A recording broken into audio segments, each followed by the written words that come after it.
Ricardo Ábalos es un entrenador de rugby que vive en Paraná, la capital de la provincia de Entre Ríos. 3-4 veces por semana viaja 50 kilómetros para practicar y jugar con el equipo que conduce, el Club Atlético Diamantino, de la ciudad de Diamante, también ahí en Entre Ríos. Para entender de qué hablamos cuando hablamos de Diamantino, quizá haya que recurrir a una imagen. La cancha en la que se entrenaban los jugadores no estaba en el club, sino donde se hace el Festival Nacional de la Jineteada y el Folclore de la ciudad. Así que, para poner la H, los jugadores, antes, debían sacar los palenques. Un día, Ricardo Ábalos, el entrenador de Diamantino, recibe un mail. Lo abre, lee: el domingo jugamos contra Nogoyá. Podemos hacer esto. Y abre un archivo adjunto en el que se despliega una serie de gráficos con indicaciones, con estrategias. El mail lo firma Marcelo Bielsa. Y no un Bielsa desconocido, un Bielsa amateur. Lo firma un Bielsa que ya había sido campeón del fútbol argentino, que ya había sido subcampeón de la Copa Libertadores de América, un Bielsa que ya había dirigido un mundial. El domingo jugamos contra Nogoyá. Jugamos, había escrito Bielsa. Los jugadores del Club Atlético Diamantino eran una junta de adolescentes, obviamente amateurs, estudiantes de Paraná, por ejemplo, de Puigari, una ciudad que queda a 20 minutos de Diamante, y que es la ciudad donde comienza nuestra historia.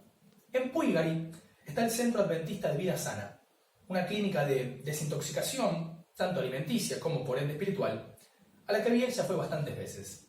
De hecho, una vuelta había invitado a un amigo a viajar a Europa a ver partidos de la Champions League, y después de haber sacado los pasajes, todo, de estar a punto de viajar, lo colgó porque se fue a internar a esa clínica. Bielsa tenía una casa en Puigari, y algunos jugadores de Diamantino, que estudiaban en esa ciudad, se enteraron de que el técnico del Leeds estaba ahí. El capitán y un dirigente de Diamantino fueron a su casa, le tocaron el timbre, nada. Así que le dejaron por debajo de la puerta una tarjetita de esas de abogado, las de contador, en la que le habían escrito: estimado Marcelo, contándole de la existencia del equipo de rugby, diciéndole que lo querían conocer. Una tarde, el dirigente de la tarjetita le dice a Ricardo Ábalos, el entrenador, que antes de la práctica quería tener una charla con todos.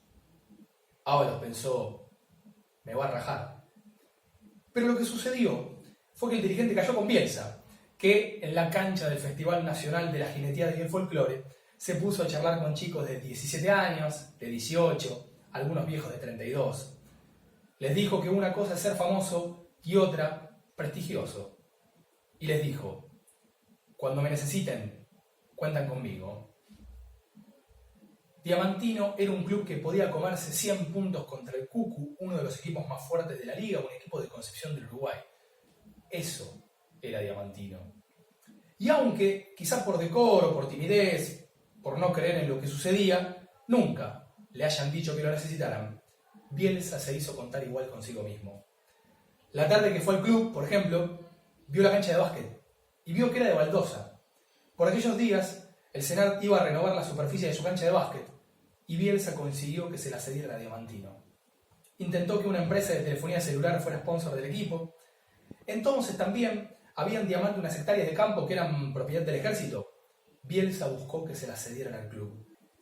Cada tanto, el entrenador del Leeds United le escribía a Ábalos.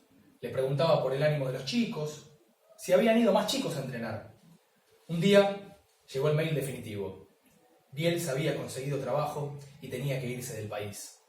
Pero en ese mismo correo también escribió: como no voy a estar más presente físicamente, por el dinero que yo voy a cobrar, lo que ustedes necesiten, me piden.